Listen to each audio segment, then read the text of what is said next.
this is to pass, some of the stuff, a lot of it has to go out to a town vote. If you ever wanted to close a school, it's got to be a town vote. Right. Different things like that. So it's helped some people, but there still are those that are saying, well, you know, why do we have to merge? You take a look at the cost, depending on, you know, what numbers you're looking at, or I guess what areas you're looking, you know, I'm hearing it could be 100 to 200,000 a year. That's not totally insignificant, but you know, when you're talking a, you know, $40+ million budget, it's not huge. Most of it's coming in the audits, where currently each school with its own budget has its own audit, where if you have a global budget, it winds up being one audit. Some of the things as far as efficiency, some of the, you know, policies and procedures, if you have one board, then it can be streamlined a little quicker and easier. But it has been a challenge to identify areas where there's going to be increased educational opportunity. I think that they've done a really, really good job of that. So there's just people that are concerned about the loss of local control. And Can I just ask, because I know in Berlin, not many people go to the elementary school board meeting. Do they go in Barrytown? it's, you know, the few that I've been to, I can't say that I think that they're that well attended. Yeah, I know, because every time we talk about local control, it's like, but they don't go to the meetings. I know. Right. They'll go when something big's happening, you know, or something they don't like, but on a general basis, they don't go to the meetings. Yeah, no one shows up. No. I remember when the first time the U32 budget went over $10 million, I thought, man, they were going to come from far and wide. Nope. And honest to God, if we had anybody show up that night, if I remember, it was like 3 or 4 people. But yet we had a time when we were going to talk about changing middle school basketball. Uh-oh. Everybody was going to get to play, but we are going to have like A-B teams. Yeah. We had 80 people show up. Yep. There you go. Don't touch your sports. So, yeah, don't touch mess with my kid. I get it. So That's probably the biggest issue of this whole thing is that they'd have to share sports teams, right? Or they already do share sports. Well, you know, at Spalding they do. Yeah. And Spalding it's worked out very, very well. It's just, you know, I think it's a little bit concerned about local priorities. Mm-hmm. Yep, and that's, you know, you have to listen to those because I mean, it's Vermont, everything's local, right? And We'd like to think so. we like to think so. Yes. Yeah. But it is true. I mean, most schools are the center of the town. I mean, in Berlin, we don't have a town center. Right. And so any activities happens in our elementary school. Could you talk a little bit about that dollar transfer, which is the dollar transfer of school property? And who is that, a mandate or a suggestion? Somebody told me it was a recommendation. Well, it was a recommendation initially, and then I believe we ended up having a townwide vote on that. And, you know, Barrytown, we have a fairly sizable recreation department with a rec budget. Right. And it has to do, I mean, we have tennis courts up there, and, you know, gee whiz, I You got fixed skateboard that, park. though, didn't you? You moved it over to the town. We did, and along with, I think it was like 30 some odd acres. It was a pretty good sized piece. And so people felt very strongly that needed to stay underneath town control. For sure. And town ownership. And for the most part, I think it went as hoped that it would, and people are fine with that. The school can still access the parts of it that they need to, you know, the track and other stuff like that. I think the school's kept like maybe 7 acres. But the school itself and the property will be sold to the supervisory union for $1. Is that not, or am I misunderstanding this? You know, I'm not quite up to speed on that technical because part I of it, thought Pat, as far as where our elementary school is, it's sort of in the prime center of Berlin. It's on the that's not the Four Corners, but it's near the Four Corners.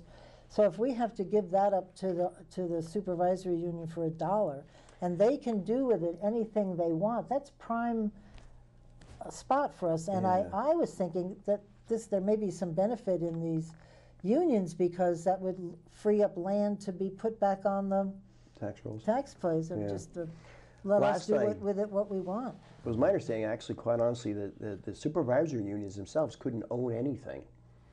So I'm not sure maybe just exactly maybe I'm how that is to look. Huh. Do you know anything about that? I keep asking people, Yeah. and they won't respond I'm trying to me. think. I think the reason why supervisory unions might not be able to own anything is that they're not considered municipalities, whereas school boards are.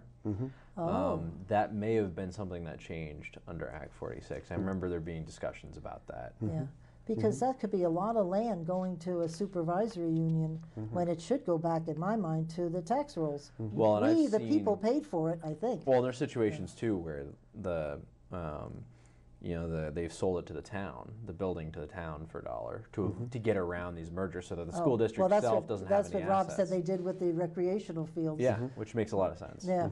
And Interesting. then the other thing that a couple of school districts have done is they've voted to close their school. Yeah. Instead of being merged, because then they can reopen it as an independent school or something else that they can operate. Stowe came pretty close to doing that. Yeah. Which is probably the largest one, but North Bennington did, and there was another one. I want to say it was somewhere down near Manchester. Oh, They really? just did that too. Yeah. Yeah, like Arlington, I think, did it. Oh, Arlington. Yeah. Oh, good. So you had a committee working on this, a joint committee, I'm assuming. And they all had a lot of public meetings, a lot of public hearings, and A then, lot of them. Yeah, then they did a report. Was that report favorable or to the merger or not? You know, they certainly recommended that we do it. It always wound up being about the interpretation of Act 46 as to whether it was going to be a mandate or not. There was some concern early on that we could potentially be merged with Twinfield or some other school districts. So it was always a matter of managing the outcome as best you could. Yeah. And I will say, they were called the 706 committee. These folks worked very hard over a long period of time and really did a lot of work. And like I said, these articles of agreement, this last version has gone through and addressed a lot of the concerns that the more vocal critics had. That's good, because we heard at the last show we did that if you don't have them, then you should accept the articles of agreement that's been written by the Department of Ed, or not Department of Ed, the Agency of Ed. And I think, and it sounds like they've been working on them, so maybe they wouldn't be as people were rebelling against some of the things there, but maybe they've fixed it. Right. And of course, it's a very different world now. Before November 6th, there was speculation that the board might not necessarily, force it, or excuse me, it was November 6th, or whenever they had their meeting in Barre. Yeah, November 6th was voting day. They've made that very clear, and now since then they have said you will merge. Right. So this is the lay of the land. These are the people, then Right. theirs are. And is there going to be an increase in taxes or not? Do you know now? Because this whole exercise, I think, was started when the whole state was going lower those taxes. And so far I haven't heard anyone say that's going to lower taxes or improve performance. There's a concept. Right. Like the kids. What about the kids? Well, at least initially, there's like $150,000 there that you can get initially to help structure and get set up, so you'll get that. And then it is my understanding that we're still eligible for the 8, 6, 4, and 2 cents off the tax rate. Right. Yep, so the tail off. Exactly. Yep. If this goes down again, we're not eligible for that, so there will definitely be some increase there.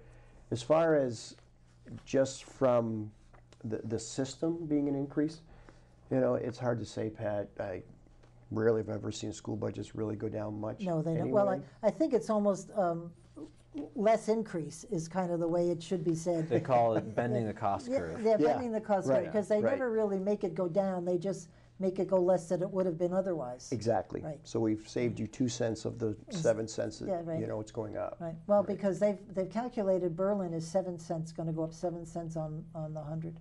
Yep. It's a lot of money. It's pretty steep. Yep. Pretty steep. Yeah. Yeah, I think. So it's interesting because you brought up a point of just anecdotally talking to people about whether or not Act 46 is going to save education, and for the most part, all the districts that were kind of no-brainers where there was definitely efficiencies to be had, all went in early, right? Yeah, right. This plan from the State Board of Ed is really not getting at the districts that were the low-hanging fruit, that there were efficiencies that could be had there. These are districts that have difficult operating structures. There's no one next to them that really operates like them, or they have, you know, other reasons for not wanting to merge. What they're doing is working. You know, there's incompatible debt load. Transportation is a problem. Like, these are the districts that are in this last wave that the state board is trying to merge. There really is not much efficiency there in this final push, and this, you know, is kind of a debate even back when Act 46 passed in 2015. You know, are we really doing this for efficiencies? Because yeah, there's a few districts that saved. I mean, we look at you know, Chittenden East, which was the first district in, technically didn't merge under the Act 46 requirements. They weren't in effect yet. I think they gave them the tax benefits anyway. That was the Bolton. See, that's the part Bolton that Underhill one. kills me. If you're voting no and then you won't get any of the benefits, Yeah. well, in order for it all to be successful, I'm sorry, I think, and if you're going to mandate it, then give you the incentives. Well, this is I the don't see- third. I mean, if they didn't really mean to listen to your vote in the first place, then they should give you the incentives to make it successul. Excellent point. I think Yeah. you should Excellent bring point. that up. Well, this is just it the did third. get mentioned. Yeah, this is the Yeah. third iteration of this too. Like, even back in 2006, they passed a bill that gave incentives for districts to merge, right? Right. And Voluntarily. Voluntarily, and there were some incentives attached to Right. it, some stuff for like study committees and stuff. And one district merged. Right. They increased those subsidies a little bit more, gave some more flexibility for how those mergers might look. They passed that in 2011. One more district merged. Coincidentally, it was Chittenden East that happened right at the end as they were talking about Act 46. And Act 46 passed, I think, a month before the merger vote. One more district merged under that model. All they did is take basically the same thing and made it mandatory and said, you're going to do this. But under those circumstances, it was voluntary, so I Right. don't have a problem with that. They dangled the carrot and made people think about it. But this is mandatory. They voted, they said no, and then the state goes, too bad. Just kidding. Yeah. I mean, Yeah. they're really paying for your vote for yes. I mean, this is not the US of A. Well, it's easier for the It's state so board if you bizarre. vote yes, so that's why they're. Well, yeah, and it just makes you feel like, you know, again, why did we go through all this time and effort when you were just going to do it? Just tell us up front. Right, just right. Be honest And about it. We had a meeting up at Berrytown Elementary here a couple years ago, and this was after there'd been a few voluntary mergers, and some of the criteria seemed to be starting to roll out. And I had said, listen, can't you tell us exactly what you're looking for? Right. Well, you know, that's not our role. It's like, well, wait a minute here. If Maybe it's going so. to eventually be your role, then maybe tell us now. Right. Because it'll save us all a lot of time, effort, and frustration. But they did not want to do that. It's not how it played out. No, Yeah. it didn't. What's interesting in all of this, because we talked earlier about how, you know, Barry Town and Barry City are really already meeting the goals. From the efficiencies perspective, out of a $4.5 million budget, you maybe save $100,000 or $150,000. Well, I mean, it's when you combine all the Spalding Amling, it's like 40+ million. I think 40 it's plus. like Wow. 46 So million. 46 maybe. million, and you're maybe saving $150,000, $200,000. Yeah, and even then, it's a little hard to totally quantify it because you go from having several small budgets and audits Right. to having one massive one. Well, I'm sure that the expense for that one massive one is going to be a large number as well. Right. So it's Same thing with like business managers and your accountants. sure. and I all mean, that we stuff. have one business manager, we have one superintendent. So again, the early and heavy lifting has been done. Has happened already. So under this new and improved merger, what's the balance of Barry City and Barry Town at the table at voting on the board? Has that been discussed? I think the makeup is going to be, if you have this new board, it'll be 9 people, and I think there'll be 4 from Barry Town, 5.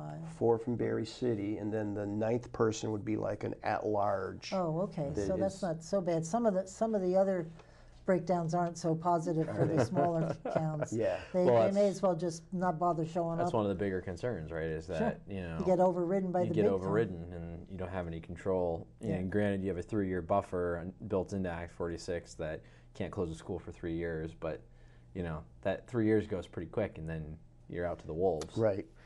Well, that's where our Articles of Understanding are very specific, that you can't have a school closure unless it goes to a town vote. That was one of the concerns, a few of the concerns from people, that this board would have too much authority Right. down the road and not necessarily totally reflect the community's wishes. So those are some of the things that people found that were critical, some comfort. I want to go back to the savings thing and also the reaction that you got from the State Board of Ed, because I think it's kind of telling given some of the conversations that happened while Act 46 was winding its way through the legislature. A lot of Act 46 and the big reason why the Agency of Education pushed so hard to get it through is not necessarily for savings. In fact, the Agency of Education right up front said this is not about savings. We don't even know that there are going to be any savings. Former chair of the State Board of Education, who left right after Act 46 passed, said there are not going to be any savings overall. And so the Agency of Education was all about this is improving outcomes for kids. Now that's a really difficult thing to quantify. It is. And you can't do that in a 1 or 2 year thing. That's a 10, 15-year deal, trying to figure out if your educational benefits are actually realized, because you have to wait for these kids to actually go through a full cycle in the new district, and then you have to look at what their secondary education options are, their college achievement, job placement, all of that stuff, to really understand the effects of the educational benefits of a merger like this. So we're looking 15 years down the road before we really know that for sure. What this is really about in a lot of ways, and the reason that the agency pushed so hard to get it through, is it makes it easier for them to manage a system like this. Sure. With fewer administrative structures. Because the fewer administrative structures they have, the fewer business managers they're talking to, the fewer school boards they're talking to, the easier it is for the agency to manage this system that has really have numerous different operating models around the state, trying to standardize that. That's really what they're trying to do. And yet, when you look at statute, the Agency of Education has very little authority to actually do anything. It's just about the money that they can control, Right. which is a pretty Which good is all incentive. federal dollars. Yeah. Yeah. But they don't. I was surprised when I went there as a deputy. I read the statutes and I'm like, what? There's no authority in that department, that agency. Well, and further, and this is where they're going to get, they're going to get into legal issues with towns like Barry, particularly if Barry chooses not to merge in this 4th vote, is that Vermont is the first state in the country actually to have a constitutional requirement for education, the provision of education for its children. First state constitution in the country to guarantee the right of public education for children. Along with that, though, is the entity that the Constitution, the Vermont Constitution, tasks with that responsibility is the town. It specifically says towns shall provide. Towns shall provide for the educational needs of their children, of their kids. So it makes that very difficult for an unelected state board to step in and say, we're actually going to decide what's best. Well, the legislature did it. Do they have the authority to give that over? Well, there's a debate. There was a debate even at the time of whether the legislature had the authority to do that, and they decided that they politically didn't want to take that responsibility, even though there's a legal argument for it, and that's why they passed it off to the state board. Well, I know that there are several legislators who supported this bill in 2015 and have continued to make it verbal that they support it, are getting a little pushback from the people in their towns. Well, there's some that have really that voted for it, and it's a couple of sponsors of the bill even that have decided that they no longer support the bill. Well, I think the one big issue, and you probably, not one size does not fit all, and And that's the problem, because this is Vermont, and we have cultural differences in each area, and we have differences the way we perhaps run our schools, so you can't just cookie cutter it. You can't. You know, we can certainly go through and take a look and say, okay, this is what we are looking for a basic education for a Vermont student, Right. whether you live in Beecher Falls or Bennington. You know, reading, writing, arithmetic, Right. a few other things Three like that. R's, right? There you go. But other than that, you know, let's take the step back. But you know, to be fair to the schools, we've got a lot of mandates that come out of Montpelier that aren't funded. And they have unfortunately become a fairly good size wing of the human service agencies. And Yes. so there's a lot that we're having to contend with, and in some cases it seems education becomes secondary Right. to some of the other issues there. But I think we need to push back just a little bit and, you know, and say, are we really getting the return on the investment that we envisioned when we decided Do to you make this remember investment? when we were in school and we actually had guidance counselors who would sit and talk to us about our future? Sure. Now they're acting like, they have to act like social workers. Oh, And yeah. they don't do any counseling. They just keep things quiet and help the kids that are struggling during the day. Right, yeah. You know, yeah. it's bad. Well, there's a decent argument for embedding actual social Right. workers Yeah, in the schools. they've been talking about that. Yeah. Because it would be nice to have a guidance counselor. We've been talking about workforce development. If you know early on that there's such a thing as tech ed, maybe that's a place you should be, you know, kind of informed about and decide whether that's where you want to go. But the counselors that we work, they really talk to you about what your skills are, and I mean, it was great. Right. Well, It helped and- me out. And what life was after school. Because Yeah. this is kind of what we're preparing you for here is Right. after school. That's right. Exactly. Now they're just putting out fires. I will say if I had thought that I was going to have much to do with the carpentry, I'd have paid a little more attention to algebra in school. Yeah, that's right. You've talked a couple times about the amount of work that's gone into these discussions between Berry City and Berrytown, and the 706 committee and the multiple votes, the proposals that have gone before our voters. What was the process from the beginning, as you know, towns across the state were going through this? What was Berry City, Berrytown? What was their approach to this, you know, massive piece of legislation that had passed to kind of get a handle on it and then figure out how to move forward? Well, that was, I think, part of it initially, Ben, was to try to get a handle on it. Because, as you said, it's pretty massive. And to understand how it really pertains to you, you needed to figure that out to figure a path forward. But I will say that the superintendent and some of the board chairs, they took that very seriously and started early on Good. trying to do the heavy work, and then they put together the 706 committees. And geez, they were meeting, oh God, I don't think I'd be exaggerating when I said probably once a month, especially initially. And they recognized that there were some things like the school and up for Berrytown and the rec complexes and things Right, like that. Some things they had to take a look at. Some of the school's debt. I believe earlier on the city had a little higher debt. Berrytown Elementary had some fund balance money that they needed to discuss and figure out how to do that. So, you know, there was an approach early on, you know, more of how can we do this, but it was still always in the back, I think, of a lot of folks' minds, you know, do we really need to do this? Right. Because we are arguably the poster child for how others could be and maybe should be. Right. So, But you also mentioned before, and you were talking about how it was interpreted.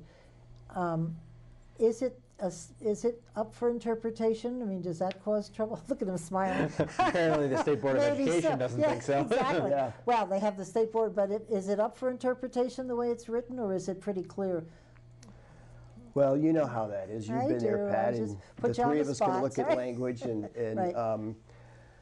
you know, like I had said earlier, I had people reach out to me and ask me if I could get an interpretation from a legislative council as to whether the state board actually had the authority to mandate the merger. Right. And based on my conversation with them, not only did they have the authority, they've always had the authority. Oh, they just didn't exercise it. They didn't exercise it, and it didn't matter whether a community voted or didn't, if they voted affirmatively or not. They've always had this authority. And things like that would have been very nice to know. Right. Have a very clear understanding of that, because I'm sure that that would have had some influence over, what people did. And that's that. I don't think anybody knew in 2015 No, very that few we were going to people. be here today No. with the problems we've got. Yeah. I remember early on with Act 46, the school choice Yeah, was a major bone of contention for a lot of people. Yep. Because for some communities, that Do you have choice in Barrytown? Or? no, not that I'm aware of. As far as there may be some agreements where if you have a child that I think there's like some reciprocity agreements, say between Spalding and U32, where Oh, you the might high have school level. Yeah. type of stuff. Yeah. We have there's universal high school choice anyway, but it is a reciprocity type deal where the sending school and the receiving school have to agree that this is the best option for the kid. It's usually in situations where there is Yeah. they feel like there's a personal safety issue for the student or something Well, that like makes sense to let them go Yeah. where they're safe or where they feel safe. I'm Exactly. sure they are safe. Or there's opportunities like, Right. for example, U32 to Spalding. Spalding has a tech center. Kid at U32 wants access to the tech center. Right. They do something to get the kid. Exactly. Yeah. Yeah. So if they said you have to merge and this other vote may not mean anything, what's the schedule for you? Well, this is where it gets a little tricky. I believe that the next vote is going to be January 8th. And because it got voted down in Barrytown, it now has to pass, I think we have to have like 1,404 voters vote for it, because it's going to be a percentage of Of the combined um, or just Barrytown? I think it's just Barrytown, but Oh, that's an interesting. outstanding. Okay. Yeah. Because we had, like most, we had a high voter turnout. If it goes down, then it's my understanding that we could be subject to 5 more types of votes to get the structure in place to meet the state board's timeline and structure. That's painful. Very I have painful. another word Did for it- it. What? I mean, oh, I'm sorry. Never mind. Well, it's kind of a little reminiscent. Is there a reason that they didn't want to wait until town meeting day to schedule the vote when people are already going to show up, for a vote anyway, or are used to showing up? As far as this last vote, you mean? Ben, Yeah. Or? Yeah. Well, my understanding is the Board of Ed had actually, we had the vote on November 6th. The Education Board actually, their initial preference was for us to have it even a little earlier in case it didn't go. But they were willing to let us have it on the November 6th because if nothing else, you get a truer representation because you have a higher voter turnout. Right. Yeah. And that was, I think. And this that- costs you money every time you run one of these Yeah, things, they're a few bucks. $5,000 to $7,000, I think. Every They're time not- you have to do a separate vote, it costs a few bucks. It sure does. Yeah, it So what are absolutely the does. teachers? Are the teachers saying anything about this? They figure they're going to have a job at the end of this? So, Yeah. but where? Who knows? Well, and that's I can't say that I've spoken to many myself, but I have spoken to people who have interacted with the teachers, and there are some that have those exact concerns. Is that what does this mean about Right.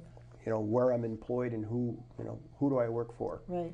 It is my understanding that because we have a district-wide supervisor union contract, that will continue to be the governing document. Oh, But it is reasonable to expect eventually that if you have some sort of a bubble in one school and not in the other, that you may end up having a bubble in 4th grade, then it passes, so now I've got an extra 4th grade Right. teacher right. in Barrytown Elementary that may end up having to potentially go to the city because that's where we got a job for you. Yeah. Those are all the things that have to be I worked would out. have taken all that money and just invested in technology and, like in Washington County, hire a Latin teacher and have her through, the miracle of technology, teach the classes you know, in the smaller schools, and there you go. Yeah, and those are some of the things that you know you wonder, could we, Right. should we, and you know, are we? Because there's so much possibility out there for technology to play a part in this. And we tried it a bunch of years ago, tried to push it, and I don't think anybody was ready for it because they pushed right back. And the state colleges Yeah, in particular. right. Yep. Yeah. But so why do this? But anyway, I guess we're going to do it.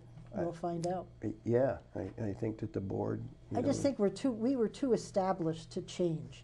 I come from Westchester County, has the exact same number of people that we have here in Vermont, and they have one, but they started out with one superintendency Yeah. over, and we're serving whatever, how many people we have here, 350, who knows.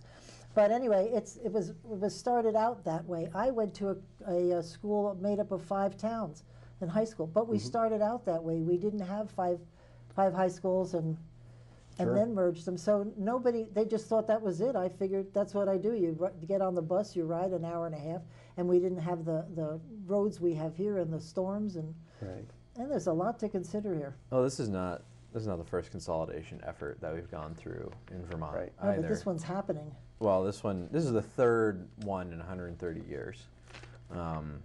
You know, in the 1890s, we had 2,500 school districts in Vermont. Because we had neighborhood schools, and each school was its own Right, district. for sure. Yeah, The one-room schoolhouses, right? Exactly. So you think about 2,500 school boards and what that would have looked like.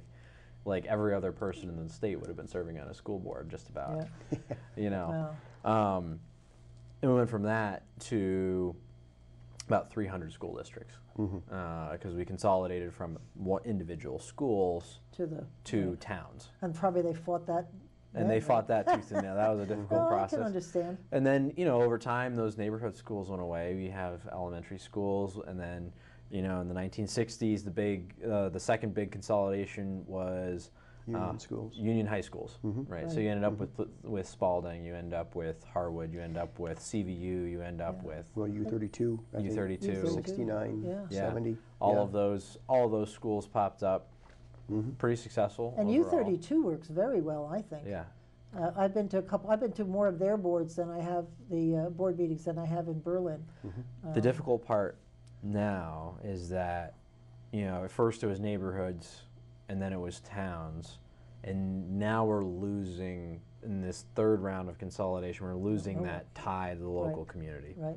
And that's why this one was much more difficult than the one in the 60s. Well, I don't think it's over and, either. And, you know, markedly probably more difficult than the one in the 1890s as well, because you're losing that local connection to an existing, you know, unifying. So how does it work entity. if the schools are not closing?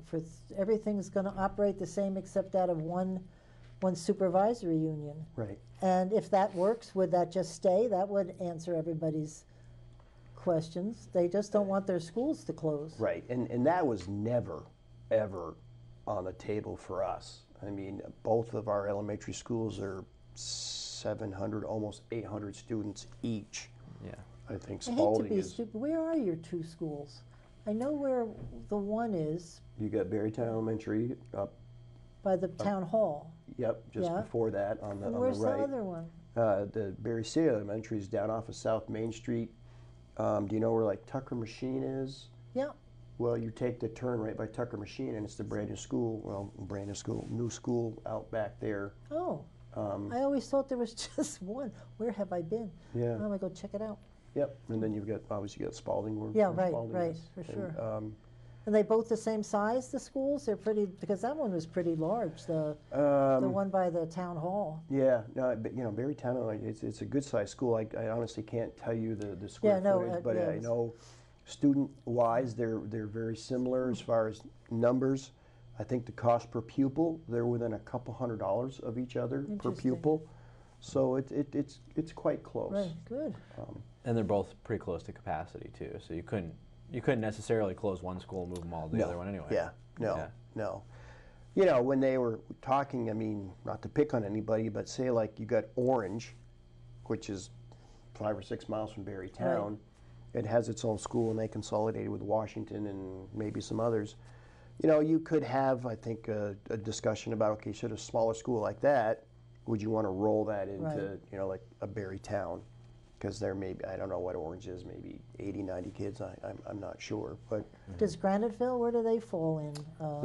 that's all Berry Town. It's all Barrytown. Yeah. Yep, yeah, we have 5 little hamlets, you know, Okay. communities. So that's part of your district? It is. Oh, okay. Yep, it sure is. Well, I know Jeff Blow. We know Jeff Blow was very Yes. active, and he had an article that I read where he was outlining his concerns, and I think we've addressed most of them tonight. And I think at one part, the old articles, he said, will allow the unified board to move grades from one building to another, but now the new one says you can't without a vote. So it's not just closing, it's moving grades. Correct. So there's going to be a lot of voting. I hope these people are prepared to come and vote. Well, yes, we are as well, and I, you know, have to give Jeff an enormous amount of credit, Yeah. because Jeff was one of those early on that was somewhat critical, but not inappropriately, that there was a lot of questions that needed to be answered here. And unlike some people who want to sit back and be critical and not roll your sleeves up and get the answers, Right. Oh, no, Jeff, he jumped right dog in. with a bone. He's Oh, yeah. very good, Jeff. Well, and he got on the board and worked very, very hard Yeah. to get answers to these questions and get some of this language in place that goes and addresses his and others' Right. concerns Yeah, about. he had quite the list of what was in the old one and what they were able to Yeah. get in the new one. So Right. maybe it's not as bad as people originally thought. So you'll see here shortly he's coming out very much in favor of this, Oh, okay. because at this point, you know, the town, honestly, we have, short of joining the lawsuit, which I don't think there's an appetite for that, but I don't want to speak for everyone. What would the lawsuit do from a timing perspective? Can a lawsuit stop, put a freeze on merging right now? Because when I asked you, they must have a deadline for when you're supposed to be merged. I'm assuming 6 months, a year. I think we're looking for July 1st. Whoa, is the wow, number that's there. a lot of movement. That's Yeah. pretty quick. Yeah. Yeah, so I don't know the process as Yeah. far as the lawsuit. I'm not even sure where that is. Yeah, it yet. hasn't been filed. There's two Right. of them out there that I know of. Neither one has been filed yet. Right. Yeah, it would have to be filed, and then the argument would have to be solid enough for a judge to issue an injunction. That would stop That the would process. stop it? That would Okay. stop the process. And Because then they all are, the- I'm assuming, I don't know the details, but I'm assuming there's some constitutional issues that they are bringing up.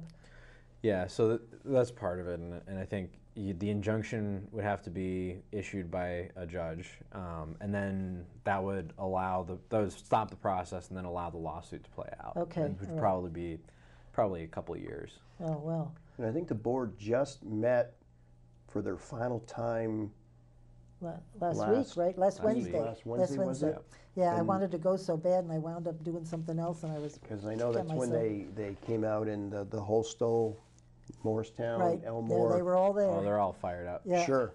So I suspect that I would imagine there's a bunch going on behind the scenes right now as far as Right. timing wise and Yeah. getting the Well, they ducks have to lined up. submit their report now, so we will see. They do. Now, I think some schools would like to merge because it works for them, so I would hate to see that stop if it's really something they think.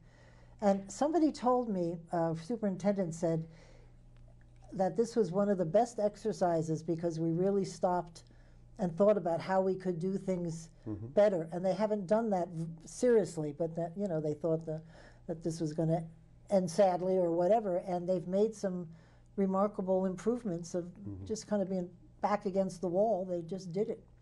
So there is some good in this.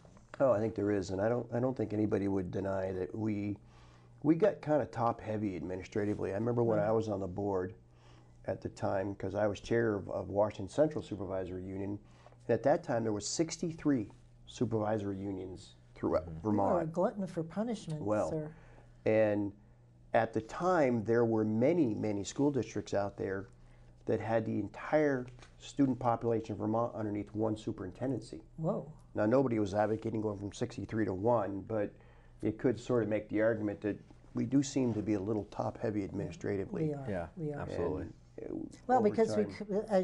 every year we send out some new, got to do this, new and improved way to teach our kids. Yes. And just as they're getting that implemented, they come out with another new way. And if they would just let one approach work for 5 years and decide whether it's working or not, I mean, they just drive schools crazy. Yeah. And the Always changing the superintendent's rules. got to make sure it happens.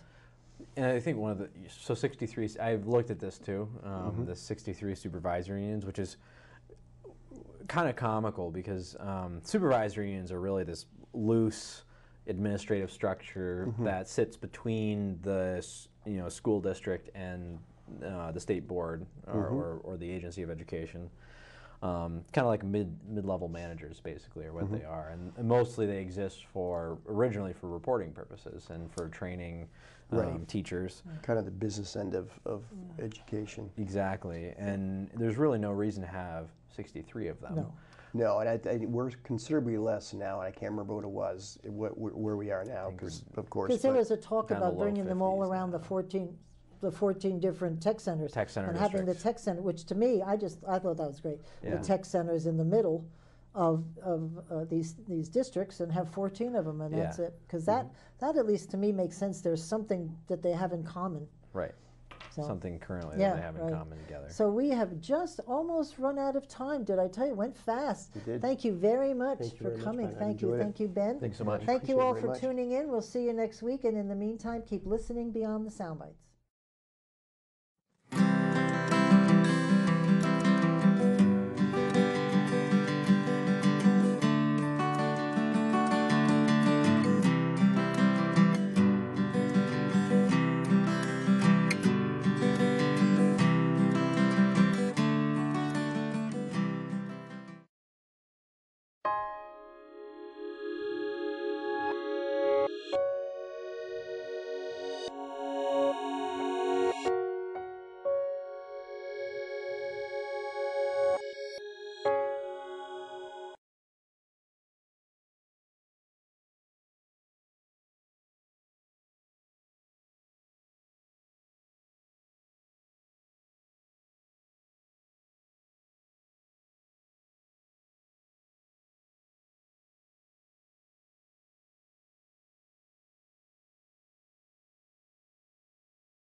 My name is Elise Shabler, and I work with the Department of Forest, Parks, and Recreation and the Vermont Urban and Community Forestry Program. And in a world without emerald ash borer, my job is to work with municipalities on the management and care of public trees. So before EAB, I did a lot of tree inventory work and public policy development and management planning, all that jazz. And then the past couple months, as you can imagine, have been pretty much dominated by this small green beetle. Also so just to kind of go over who's here, Danielle Fitzko is my co-presenter. A lot of people know Danny. Program manager with the Urban Community Forestry Program, based out of Montpelier. I'm based out of Essex Junction. You want to say anything? Hi. And then Bonnie Waniger is with the Central Vermont Regional Planning Commission. And so we worked with Bonnie to coordinate this municipal training. Do you want to say anything, Bonnie? Just welcome and thank you for coming out. I know you'd rather be building snowmen, but emerald ash borer just as good. Towards the end, I'd like to talk about our inventory and management plan assistance that we can provide. Great, so I'll give you the floor at the end of our talks. And I'm just going to throw this up right off the bat. These two websites, going to mention them a lot tonight. There is a table of swag in the back, if you haven't already explored it. The main point of those items is so you walk out of here with something that has VT invasives on it and something that has VT community forestry on it. Those are our two sites with everything that you have in the packet that you have in front of you is on those websites. So just kind of the one-stop shop for everything and all things EAB. To walk you through our intended agenda for the day, I am going to do a presentation on kind of the story of EAB, and for many of you this is just going to be a refresher, but for some of you maybe you will learn something new. Danielle will talk about Vermont's response and all of the slowing the spread recommendations. We'll then get into planning strategies and management strategies for municipalities. I'm going to ask John to come up and talk a little bit about Montpelier, just so you get a sense for a town that really has gone through the full planning process and has a plan. We're going to break out after that into some small groups, do a little activity and a group share, and get you out of here by 6. I put questions at the end, but please just interrupt. Like, this is definitely a dialogue, so as we go through, there is going to be a lot of information. Again, a lot of it might be old news to you. Some of it might be brand new, so if you want to ask questions, please just go ahead and do that. And I guess the overall goal of this presentation, this workshop, is to get you to wrap your heads around what it looks like to manage emerald ash borer for a municipality. So when I'm talking about municipal trees, I'm talking about public trees. So these are the trees in the public right-of-way. These are the trees around your municipal buildings, your public parks, your cemeteries. If your town manages school property, it's those trees as well. So we will talk a little bit about private property, touch on landowner issues, but for the most part, we are focused on that public realm tonight. So with that, I'm going to start. Actually, before we do that, I'd love to do just a very quick round. Name, town, and your role. Okay. All right. Steve Lotspeech from Waterbury. I'm the tree warden and also the community planner for the town. Brad Tobin, Plainfield. I'm the road commissioner. Paul Cade, I'm on the Town Forest Committee and tree warden. For East Montpelier. East Montpelier. John Akulashik with the Montpelier Tree Board and also their point person for EAB. I'm Ginger Anderson, and I'm actually the district forest manager for Forest and Parks for this area, but I also am a resident of Berlin and been asked to help with an inventory for Berlin. So I guess I'm wearing that hat now. Fred Hahn, I live in Berry City. I represent Tunbridge Town Forest Committee. Roland Payne, I'm from Cabot. I'm the tree warden in town, and I'm also a first detective.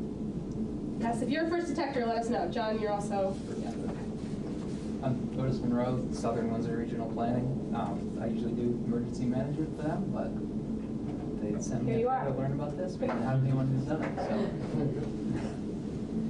Bill McKnight, Plainfield. I'm a landowner with infested trees. I'm Steve Long from Corinth, and I'm on the select board. Virginia Barlow from Corinth, and I'm the tree warden. Ken Bushy from Mercer and the Planning Commission. Hank Lambert, Swanton, tree warden. Rich Turner from Williamstown on the Planning Commission. First detector, best first detector, and sole tree steward. Eleanor Sue, first year Planning Commission. I'm Joanne Garten, I live in Montpelier, and I work with the Urban and Community Forestry Program. I'm Jen Bear. I work for the Ship and Solid Waste District in Williston. I live in Richmond. I'm here because it's very possible that, sadly, when the chips, when these trees get chipped up, we will be getting a lot of that for compost. So we're sort of keeping an eye on how this is going down. Elaine Lang, Assistant Town Manager for Berrytown. You know, our Public Works Superintendent intended to be here, but he's sick, so I'm going to cover both those. Sarah Hoffmeyer, Montpelier Tree Board, and my real job is a landscape designer too, so there's a lot of questions. I'm Rick Dyer. I'm the Lamoille County Forester. I live in Calais, and I'm here just to make sure I can help towns assist them being prepared for the ash borer when it hits. Neil Monteith, I work with Forest Health, Forest Parks and Rec. I'm the tree warden, Peach, and we're planning to do something here soon. I'm Nancy Chartrand. I'm from Montpelier, and I work with the Central Regional Planning Commission. I live in Montpelier, but I just took over the EPM Extension Forest Pest Educator position from Meredith Whitney, if any of you interacted with her, and I will be taking over the Forest First Detector program, so I'm delighted that there are first detectors here and look forward to getting to know all of you. Excellent. So there are a lot of towns represented in here, which is really exciting, and not just from central Vermont. So great swath of participants. So I'm going to start with a quick story of emerald ash borer. Has anyone in here not heard? I don't know. You gotta ask. This is not a real emerald ash borer. This is our costume. If you ever want to borrow this, FYI, it's available. We had one of our volunteers in Johnson made us a couple of these. So if you leave here with nothing else, know that you can borrow an EAB costume. This is, in fact, the emerald ash borer. So it is a very beautiful pest, actually. It's iridescent green. It is about the size of a penny, smaller than a penny, a very small pest. It hails from northern China, Mongolia, Japan originally. When it was first discovered in the U.S., we knew nothing about it. No one really knew anything about this pest. So everything that we know now, all the information about EAB, is really based on the efforts of researchers and municipalities and the feds and the states in the past 20 years since it's been in the U.S. The way that EAB kills ash trees, and it does kill 99.8% of ash trees that are untreated, is that it essentially cuts off its circulatory system. So the larva, in the larval stage, the pest eats the phloem of the tree. So if you know anything about tree biology, the phloem is the layer just under the bark, and that's where all of the nutrient and water exchange is happening within the tree. And so it's not the adult beetle, it's not this version of the beetle that is actually doing the most damage, it's the larvae, it's the babies. And essentially as they feed, they create these galleries, these feeding galleries, and at low levels the tree can still function and it can recover, but within a few short years the populations bump up and you see basically the tree becomes girdled from these feeding galleries. So I'm going to pass around, I have a couple things to pass around, and these are, Danny, let me grab those guys. So we'll pass around, I have two sets of, save these, two sets of vials with adult and a pupal stage EAB, so you can see how small they are and what they look like. And then these are just two examples of pieces of ash wood that have been impacted by the larvae. So you see those tunnels. And we'll start that one from the back, maybe. EAB feeds on, as far as we know, all species of Native American ash. So all trees within the Fraxinus genus.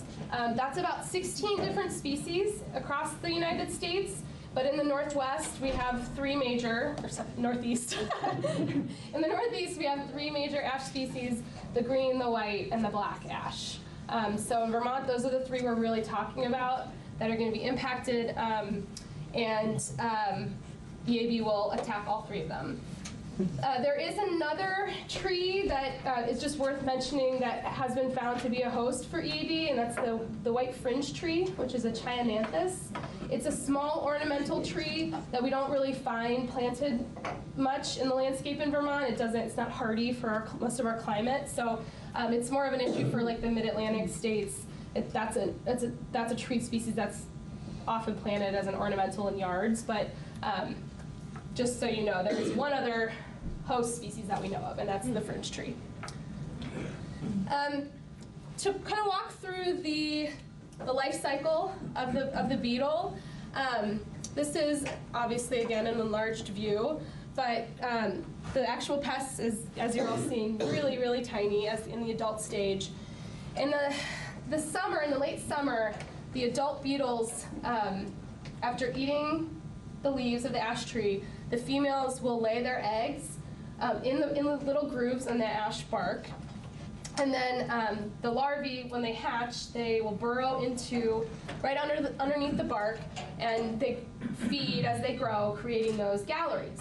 And the life cycle can be a 1 to 2 year overwintering phase. So at low levels of infestation, it actually will often take 2 full winters for the pupa to go through all of its larval stages.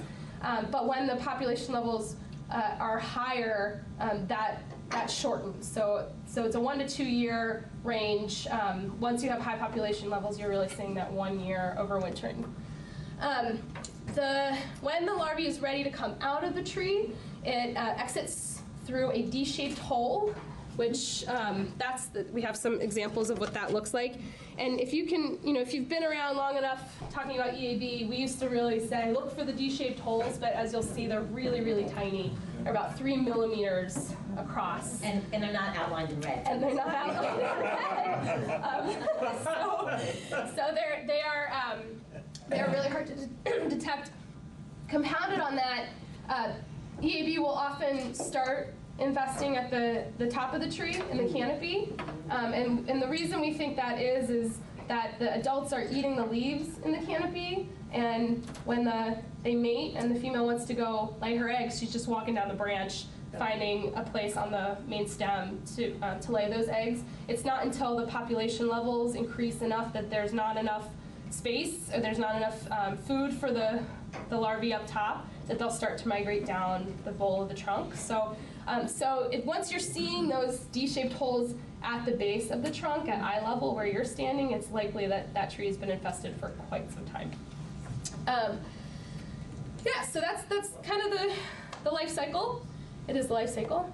And we just thought, we actually just added these slides to just do a really quick overview of some signs and symptoms, because one of the things people are asking, what can we do? It's start looking out for these signs and symptoms. We are in the infested area here in Barre, and we are at the cusp. So, I'm going to show a slide in a couple moments about kind of the pattern we've seen with population levels over time. So right now, we know it's in the area, but it's really hard to see it.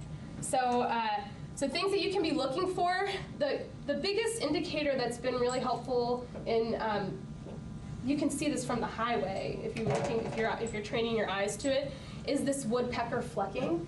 So it's where essentially the woodpeckers are looking for the pupal stage, or the larvae, and they're also kind of flecking off with their feet the bark. So, and it's not, remember where the larvae are right underneath the bark, so this is not deep holes, woodpecker holes. This is just this kind of blonding effect where it looks like the bark has been like dyed blonde, essentially, because it's been flecked off just that top layer. So the woodpecker flecking is a really good telltale sign that something's going on.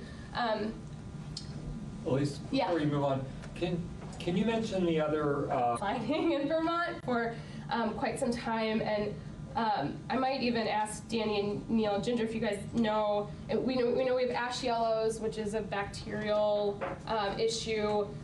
What's Neil? Do you know it's called smooth bark, or what? Bark. It's not blonde. It'll be dull. Yeah. It's very common on older trees. There's also clearwing ash borer I have The a tree native- that has it, and it looks just like that picture on the right. I talked to It looks like- Emily yeah. about it one time, and she told me One that's of the probably what it native was. Yeah, it's 'cause forest. it's the same size, but there's round exit holes. Round instead of And it looks V-shaped. exactly like that tree. Yeah.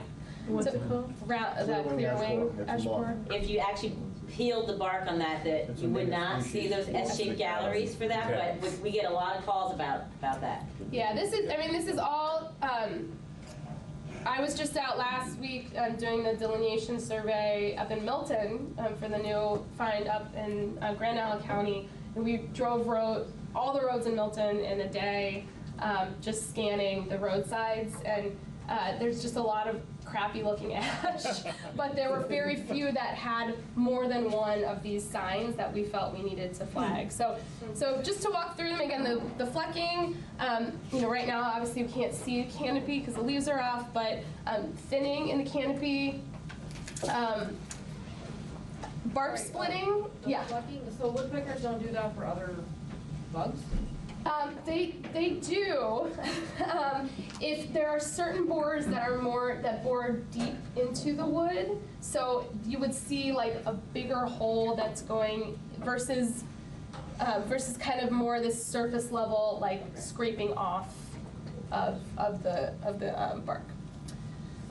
Bark splitting is something that is considered to be kind of an earlier sign. It's the tree. Physiologically is trying to respond to the stress of the larvae in eating its cambial layer. Essentially we'll put out a response that in some cases can start to crack the bark, and this is the situation where you might be even able to see those galleries without even needing to peel back the bark. Epicormic branching. So these are sprouts that come off the trunk or off of branch bases. This is essentially the tree stressed out, trying to put out green because it needs to photosynthesize to live. And then there's those D-shaped exit holes are something you'll see, again, either in the upper crown if you're early enough or down at the base once the infestation level has bumped up. And the S-shaped galleries. So I put this kind of last because you won't see it unless you have an obvious bark split or if you peel back the bark. So when we get people that press the report it button on vtinvasives.org, which is how we're asking everyone to report any suspicious trees, that email goes to a variety of partners. Somebody goes out, if they see multiple of those other signs, they might end up peeling back the bark on the tree to see if we, the tree in Montpelier at the National Life Building, which is where the Montpelier infestation was detected. We went out and peeled one of the trees that looked like it very likely had EAB, and we couldn't find anything. And then they ended up cutting the tree down and peeling some of the branches in the canopy, and that's when they found the galleries. So again, just spot peeling, you might not see anything because you don't know exactly where it is. So when you're spot peeling, is that all just done from the ground? Most cases, yeah. So basically you're talking about not testing that? Yeah, I mean, you until it's can do, been if you infested for have the several means to do years. branch sampling, I know John will talk about this in Montpelier. If you can, if you have a bucket truck at your disposal, it's something you can do. We certainly don't want to promote people just climbing trees that look brittle just to get a branch sample. One of the lessons for me in this early phase in Vermont is it's so hard to detect early infestations. It really is. And I just share that as like that tree in National Life I drove by, I worked